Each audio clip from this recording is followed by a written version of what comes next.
할렐루야. 여러분, 우리가 예수님을 만나면요, 인격적으로 만나면 예수님과 우리 사이에 관계가 생기게 됩니다. 그렇죠? 믿음은, 신앙은 수학 공식 같은 게 아니라 인격적인 거잖아요. 그래서 예수님을 만나면 딱딱 어떤 눈에 띄는 변화가 있다기보다도 천천히 시간을 가지고 변화가 일어나게 되는데요. 이렇게 예수님을 인격적으로 만나면 천천히 예수님과 생기는 그 관계 속에서 우리 마음 가운데 치유가 생깁니다. 그래서 이런 예수님과의 인격적인 만남을 소망하고 그런 관계 속에서 우리에게 주시는 치유를 소망하자, 그런 마음으로 얼마 전까지 진행했었던 그 영성학교가 마무리되었는데요. 그 영성학교 수요 간증을 듣도록 하겠습니다. 교회 노래 민경원 자매가 나와서 간증해 주도록 하겠습니다.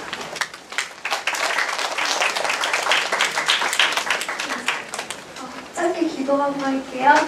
하나님 감사합니다. 지금 이 자리에 정말 하나님께서 저에게 행하신 일들을 순수히 주님께서 하셨다고 내가 그렇게 고백을 하며 나아가기 원합니다.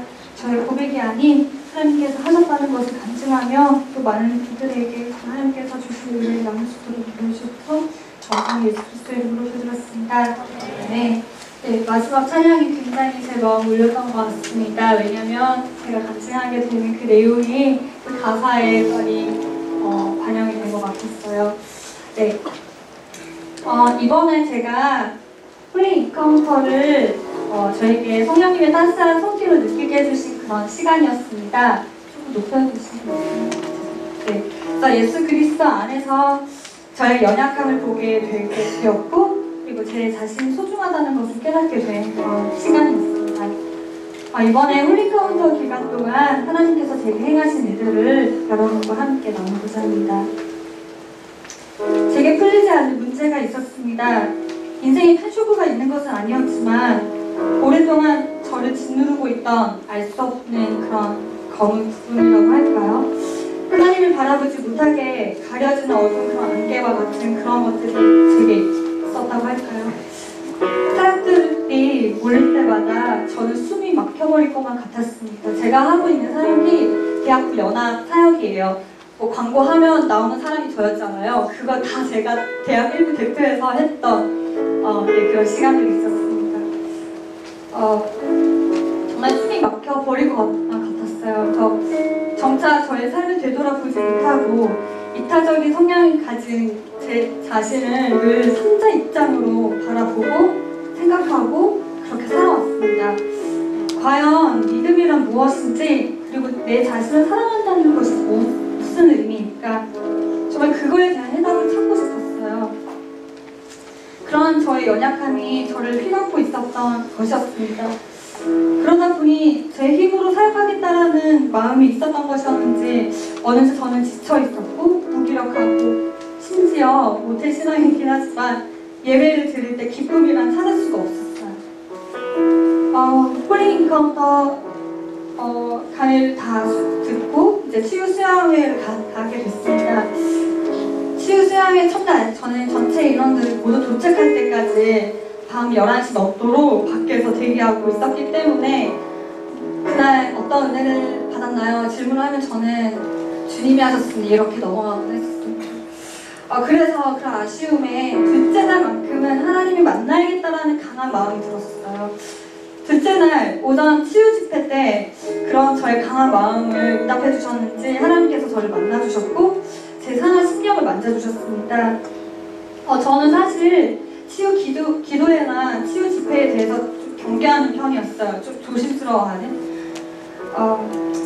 그날 이제 강사님께서 육체적으로 아픈 지체들이 있으면 나와서 그 지체들을 위한 기도하는 시간이 있겠습니다. 이런 시간이 있었습니다. 저는 마침 그 당시에 저도 발을 다쳐가지고 기부스를 했는데 그때 풀었어요. 너무 답답해서. 마침 예전에 접질렀던 발이 또 다쳤고 좀 치유 기도 받으면서 나도 좀 기도로 위로를 받아야 되겠다라는 마음에 망설임 없이 가야지 하고 웃으면서 앞으로 나아갔습니다.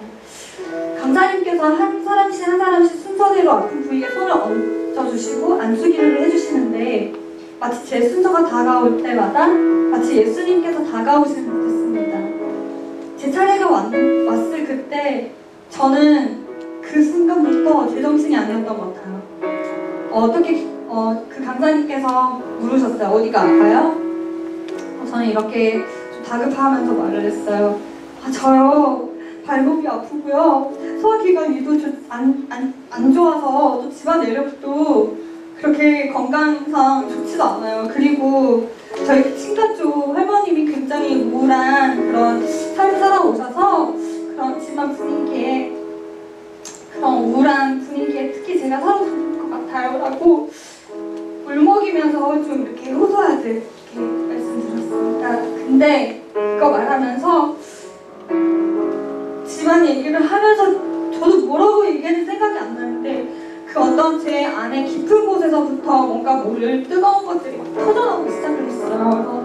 그래서 이성적으로 판단을 하고 통제를 하려고 해도 불가능한 그런 상태. 제가 하는 얘기를 막 제 귀로 듣고 있는데 살려달라고, 하나님 살려달라고. 그리고 나 두렵다. 그렇게 호소했던 무릎이 터뜨리게 되었습니다.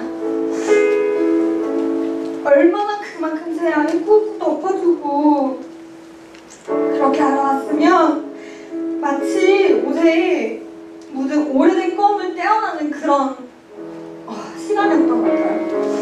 그래서 저의 모든 것들을 그때 토해내고 저의 그런 상처들을 드러냈을 때 비로소 이때 중요합니다. 따스한 성령님의 손길을 느낄 수 있었습니다. 그래서 그 주님이 이렇게 말씀하시는 것 같습니다. 딸아, 그동안 너무 아팠지? 아주 많이 아팠어. 너보다도 훨씬 더 많이 아팠어. 그만큼 나는 너 경은이를 더 훨씬 많이 사랑해. 그러면서 저는 다른 기도보다도 이런 찬양이 떠오르더라고요. 평안을 너에게 주노라. 세상이 줄 수 없는 그런 평안을 내게 주노라. 그런 따스한 성령님의 손길을 충분히 누리고 응답을 받고 싶었지만 1박 2일이라는 짧은 시간이 너무나 아쉬워서 수련을 다녀와서도 몸은 피곤하지만 계속 집에서 기도하게 되더라고요. 그 온전한 따스함을 제가 충분히 느끼고 싶었거든요. 그래서 저는 같이 사역해보고 싶은 분들은 아시겠지만 저는 굉장히 또 꼼꼼하고 섬세하고 진짜 다른 사람들과 다른 시각으로 바라보는 약간 좀 그런 특이한 성향의 소유자예요. 근데 그런 부분이 사실 긍정적인 시너지를 역할을 할 수 있음에도 불구하고 제 자신이 하나님이 기뻐하시는 것이 아니라 나의 힘으로 하려고 했던 것이 제 자신이 주인으로 삼고 있었음을 저는 비로소 그때서야 깨달았습니다. 바로 주 안에서 온전히 거하지 않았으면 하나님의 형상을 닮은 내가 가장 나답지 못했던 것을 깨닫게 해주셨습니다. 그래서 저는 제 삶의 주권자가 하나님이시라는 것을 믿고 그리고 또 나의 연약함을 그렇기 때문에 저의 연약함을 역시 주님께 올려드릴 수 있어야 한다고 저는 생각을 했습니다. 어제 리더십 예배 때도 나눴었는데요. 감사라고 하면은 다들 어떤 의미로 다가오시나요? 내가 받아야 또는 좋아진 그런 경험을 가지고 하나님 감사해 이렇게 고백을 하시나요? 저는 좀 다르게 해석을 합니다. 감사, 느낄 감, 말할 사. 내가 느끼고 있는 모든 상황들, 마음을 하나님께 아뢰다라고 저는 이렇게 생각합니다. 감사함이 있다는 것은 내가 하나님께 아뢰다라는 것, 즉 하나님과의 교감이 있다는 그런 의미입니다. 저는 이번 홀리카운트를 통해서 성령님의 따스함을 느낄 수 있었고요. 정말 많은 지체들과 함께 할 수 있어서 너무나 감사했습니다. 그래서 이런 좋은 기회를 어떻게 말로 다 표현할 수 있을까요? 내년에 이맘쯤에 저희 홀리카운트 제2기가 시작되는데 이번에 함께 하지 못한 분들 내년에는 꼭 함께 이 은혜를 누렸으면 좋겠습니다. 짧은 간증이었지만 함께 하신 하나님께 감사드리며 마무리하겠습니다. 감사합니다.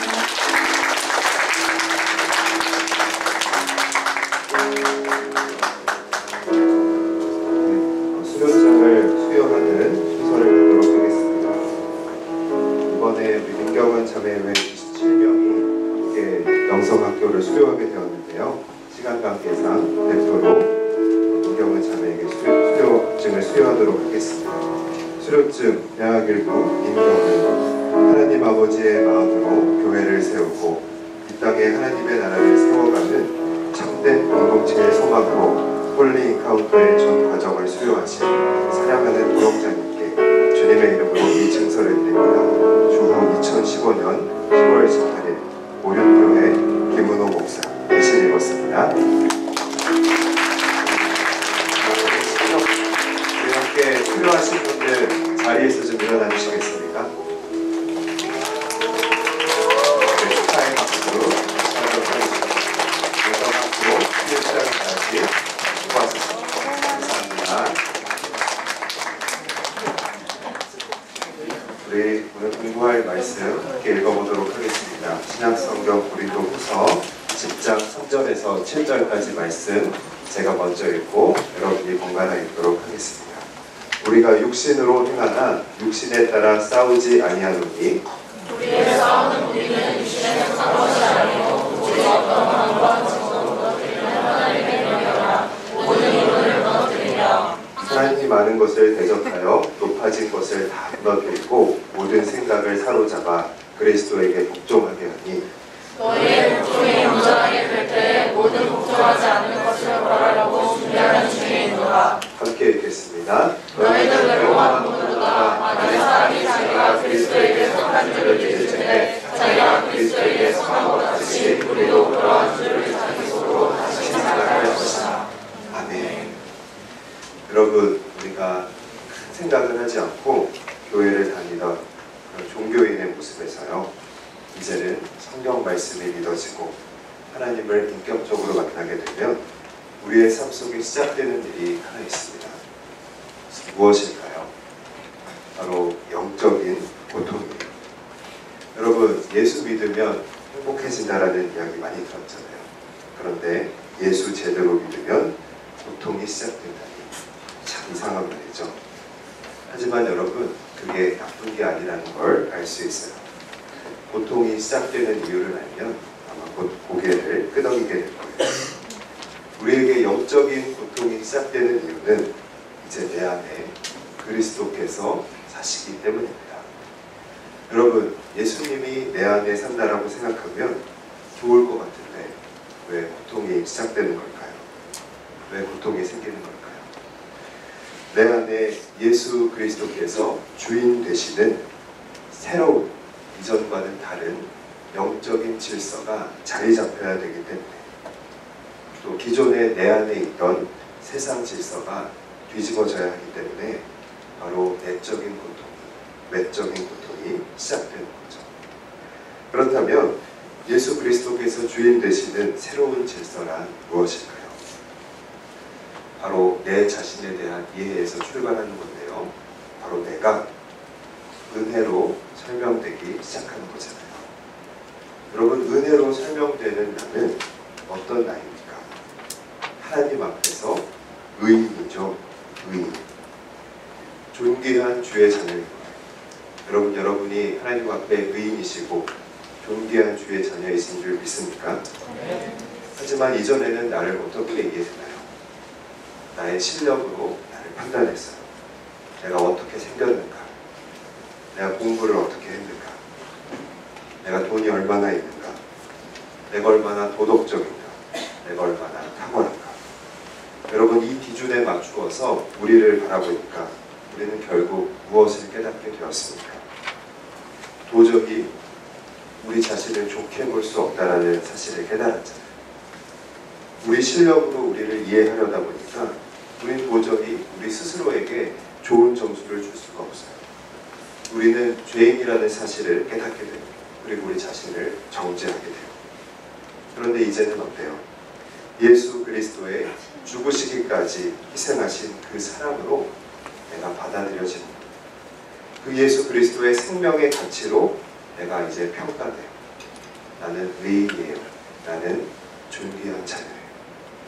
그 이외에 다른 것으로는 이제 나를 판단하지 않는 거잖아요. 하지만 우리가 살아가고 있는 이 세상은 어떻습니까? 여전히 외모와 조건으로 우리를 판단하잖아요. 경쟁이라는 이름으로 우리를 내몰잖아요. 그래서 세상이 주장하는 기준에 우리를 줄 세우려고 하는 거예요. 예수님을 구주로 영접하고도 여전히 세상이 주장하는 기준으로 내 자신을 바라본다면, 예수님을 영접하고도 세상의 기준 앞에서 나는 너무 부족하고 나는 너무 초라하다라고 생각한다면, 그것은 예수를 믿으면서도 어때요? 세상의 종으로 살아가는 것과 같은 거예요. 여러분, 세상의 종이 아닌 하나님의 존귀한 자녀로 살아가기 위해서 우리는 어떻게 싸워야 될까요?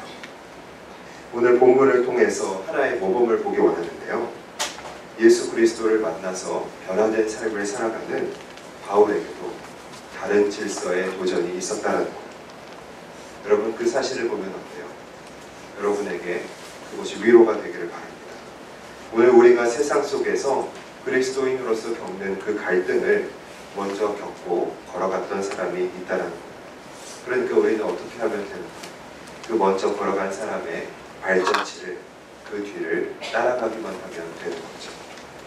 그런데 아이러니하게도 바울을 이렇게 세상적인 기준으로 판단하는 사람들은 다른 분들이 아니라 바로 교회 안에 있던 지체들이었다는 거예요. 바울은 예수님 안에서 형제되고 자매된 이들로부터 외적인 기준을 통해서 판단당했다는 겁니다. 여러분, 사도 바울이 교회 사람들에게 어떻게 말씀을 전했습니까? 신약 성경의 대부분 편지로 하나님의 말씀을 전했어요. 그 편지를 보면서 사람들은 이 말씀의 은혜를 통해서 사도 바울은 굉장히 강력한 카리스마를 가진 사람이고 말을 잘하는 사람일 것이다, 이렇게 떠올렸을지 몰라요. 그런데 사도 바울을 직접 보게 되었을 때 고린도 교회의 사람들은 사도 바울이 굉장히 볼품없다라는 생각을 하게 되었어요. 사도 바울은 외적인 면에서 겉보기에 리더로서 멋있지 않았기 때문이에요. 그는 말도 많이 더듬었다라고 하고요. 그의 삶은 세상적으로 잘 안 되기만 하는 거예요. 늘 고생 속에만 있는 거예요. 하나님의 사람이라고 하기에는 그의 삶은 세상 속에서 발전하지 못했고요. 늘 정체되어 있는 모습으로 비춰졌던 것입니다. 여러분, 사도 바울이 그들의 영적인 스승이고 그들에게 영적인 권위를 가지고 있지만 세상적으로는 발전하지 못하고 정체되어 있었다는, 늘 실패를 했다는 것. 여러분, 이러한 모습은 고린도 공동체의 사람들로 하여금 사도 바울의 영적인 권위를 비판하게 만들었다는 것. 여러분, 바울은 자신을 판단하는 이 사람들의 모습을 단순히 표면적으로만 생각하지 않았습니다. 단순히 사람들이 바울을 싫어해서 시비 거는 걸로 여기지 않았다는 것. 단순히 바울을 비판하는 사람들과 나 바울의 싸움으로 그렇게 이해하지 않았다는 것. 그는 이것을 영적인 질서의 싸움으로 이해했습니다. 나를 세상의 기준으로 이해할 것이다. 영적인 질서로 이해할 것이다. 외모와 조건으로 나를 이해하려는 그 질서와 은혜로 내가 받아들여지고 인정되는 질서의 싸움이다. 내가 세상적인 기준으로 나를 볼 거냐, 아니면 은혜의 질서 안에서 나를 이해할 거냐의 싸움이라는 거예요. 바울은 이것을 그 자신 안에 있는 영적인 싸움으로 보았던 거예요. 비록 다른 이들로부터 비판받고 정죄당하고 있지만 그들과의 문제라기보다는 내 안에 영적인 문제라고 생각했다는 겁니다. 그래서 바울은 육신에 따라서 내가 싸우지 않겠다라고 했습니다. 여러분, 육신에 따라서 싸운다는 것은 무슨 말일까요? 바울을 깎아내리고 시비를 거는 세력들에게 본때를 보여주는 거잖아요. 내가 이런 사람이야. 내가 너희들이 생각하는 것처럼 그런 사람이 아니야. 보여주는 거잖아요. 이게 육체의 방법이에요. 이 악물고 노력해서 너희들보다 더 좋은 차 타고 더 좋은 집에 살고 더 좋은 학벌을 소유하고 더 멋있어져서 너희들 나 무시했었지, 이제 나를 부럽게 만들 거야. 그런 거잖아요.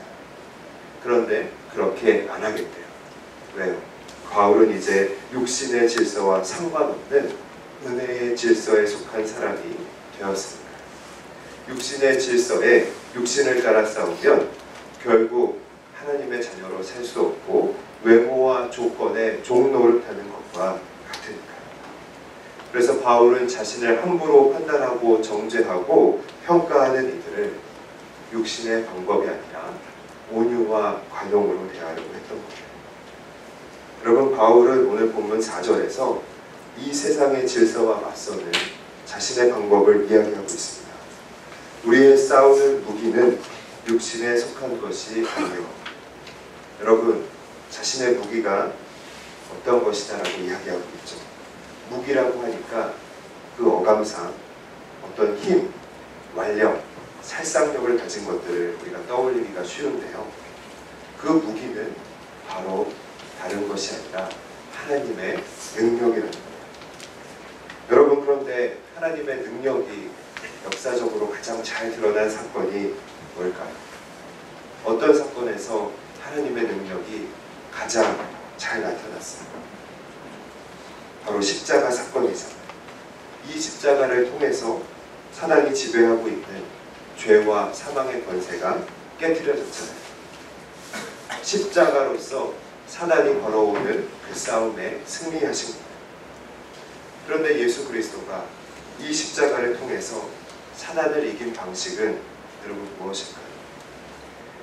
겉으로 볼 때는 사단이 앞세우는 그 비판과 공격에 예수님 자신을 내어주는 모습이었어요. 어떻게 알 수 있어요? 사단이 공격하고 비판하지만 예수님 저항하지 않으셨잖아요. 다시 말하면 예수님을 죽이려 했던, 비판했던 사람들을 동일하게 비판하거나 죽이는 방법이 아니었다라는 거예요. 예수님은 이런 모습으로 싸우셨다라는 거예요. 오히려 예수님은 자신을 말없이 내어주셨어요. 그들은 예수님을 짓밟았고요, 마침내 죽이기까지 했다는 거예요. 사람들은 그들이 원하는 대로 예수님을 죽여버렸어요.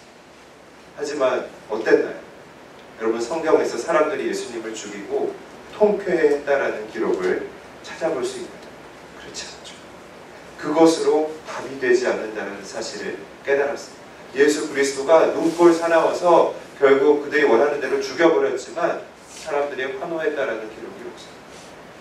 누가복음에 보면요, 오히려 그 광경을 바라보고 있던, 그것을 원했던 사람들이 예수님의 죽음을 보면서 가슴을 치며 돌아갔다라고 했어요. 죽이고 짓밟았는데 그걸로 답이 되지 않는다. 죽였는데, 원하는 대로 짓밟았고 내 발 아래 뒀는데 시원하지 않는다.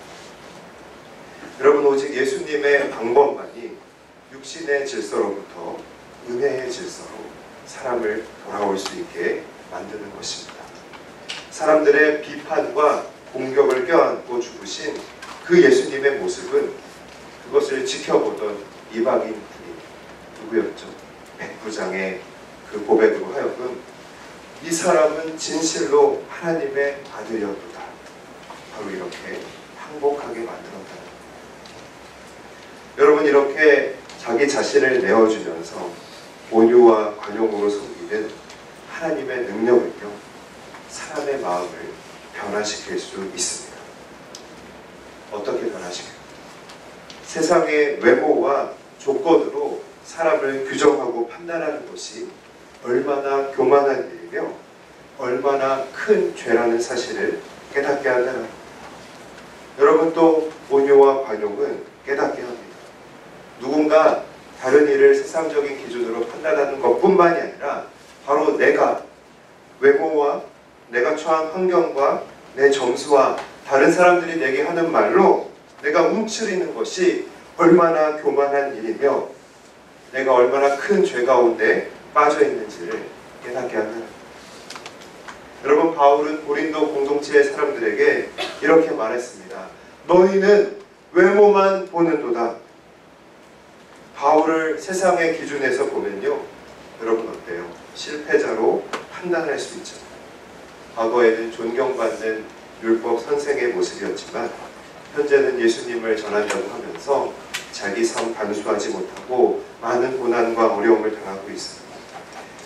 현실 세계 속에서 인정받지 못하는 삶을 살고 있다는 것. 예수님을 사랑하지만 현실 세계 속에서 인정받지 못하고 있습니다.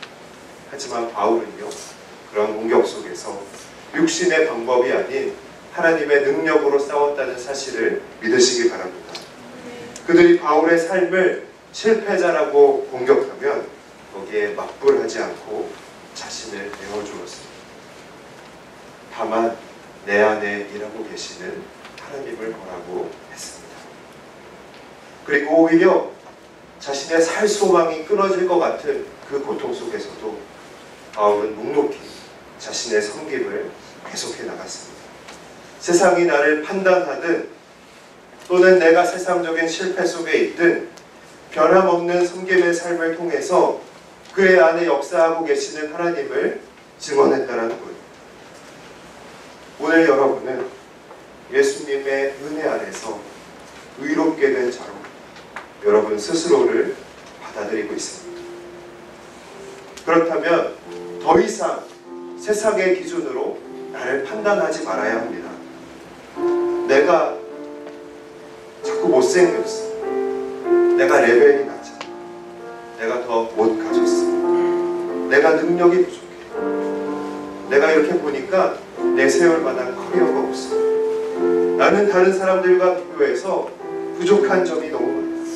여러분, 이것은 죄입니다. 우리는 이제 이런 것들로 우리 스스로를 이해하지 않아요. 우리 이런 것들과 상관없는 존재가 되었습니다. 여러분 믿으십니까? 이것이 바로 복음이 우리에게 가져다주는 자유입니다. 여러분, 복음이 우리에게 가져다주는 자유, 죄짓고 회개하면 되지 뭐, 이것이 아닙니다. 세상의 기준으로 더 이상 나를 설명하지 않아도 되는 자유, 세상이 나를 향해서 너는 예수님을 믿는다고 하면서 왜 현실에서 성취하지 못하는 삶을 살아가고 있느냐, 그것에 개의치 않을 수 있는 자유가 바로 복음이 우리에게 가져다준 자유라는 것입니다. 여러분, 우리는 은혜로, 우리의 실력과 노력이 아닌 은혜로 의롭다고 인정된 하나님의 자녀들입니다. 다시는 종의 멍에를 내지 마십시오. 예수님을 믿으면서도 내가 실력이 있고 쓸모가 있어야만 가치 있다라고 생각하는 종이 되지 마십시오. 복음 안에서 자유하는 우리 모두가 되기를 축복합니다. 복음 안에서 자유하기 때문에 우리를 세상의 기준으로 판단하는 이들에게 온유와 관용으로 대할 수 있는, 온유와 관용으로 섬길 수 있는 우리 모두가 되기를 주의 이름으로 축복합니다. 우리 이 시간 함께 찬양하기 원합니다. 주님의 은혜, 은혜로 우리를 설명하는 주의 은혜를 찬양합니다. 주야의 모습 보내 상한 나의 맘 보시네, 상한 나의 맘 보시네. 주 나의 눈물 안에, 주 나의 눈물 안에 홀로 울던 나 아시네. 주 사랑 내게 있네, 주 사랑 내게 있네. 그 사랑이 날 채우네, 그 사랑이 날 채우네. 주의 은혜 나에게 있습니다. 주의 내게 있네. 오직 그 은혜로 서겠습니다. 그 은혜로 날 채우네. 세상 소망 사라져가도, 세상 소망 다 사라져가도 주의 사랑은 끝이 없으니 사랑하는 이 모든 순간이 주의 이름 나는 믿네. 그렇습니다, 여러분. 외모와 조건으로 나의 기분이 상한다면 나는 세상의 종으로 살아가는 것이지만, 은혜로 자유할 수 있다면 하나님의 자녀가 되는 것입니다. 자유하면 나를 향한 판단과 그 평가에 온유와 관용으로 대할 수 있는 것입니다. 그래서 이 시간 기도합시다. 주님, 나는 더 이상 종의 멍에를 매지 않겠습니다. 예수님을 믿으면서도 내 삶에 성취가 있어야만, 내가 실력이 있어야만, 내가 쓸모 있어야만 주 안에 가치 있는 자로 생각하는 종으로 살아가지 않을 것입니다. 나는 은혜 안에 자유합니다. 하나님께서는 예수의 십자가로 그 은혜로 나를 의인이라고 불러주셨습니다. 나를 의인으로 세워주셨습니다. 이렇게 자유하는 나로 살아가게 하여 주옵소서. 주의 이름 부르고 기도합니다. 주여!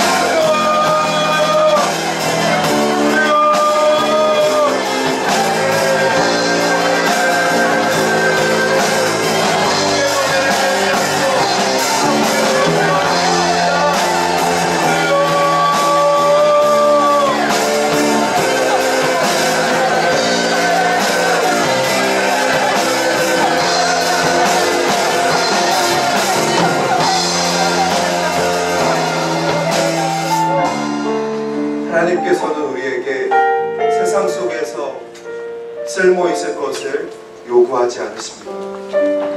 다만 질그릇과 같은 그 삶 속에서 변함없이 우리 안에 일하고 계시는 하나님을 섬김으로 증언하시기를 원하십니다. 주님, 내가 이제는 세상의 기준과 조건과 외모로 나를 이해하지 않겠습니다. 나는 하나님 앞에서 의롭게 된 하나님의 자녀입니다. 세상이 그것을 알지 못하고 나의 외모와 환경과 조건을 가지고 너는 그것이 무엇이냐라고 우리에게 싸움을 걸어올 때 주여 온유와 관용으로 그것을 품게 하여 주옵소서. 예수님의 이름으로 기도합니다.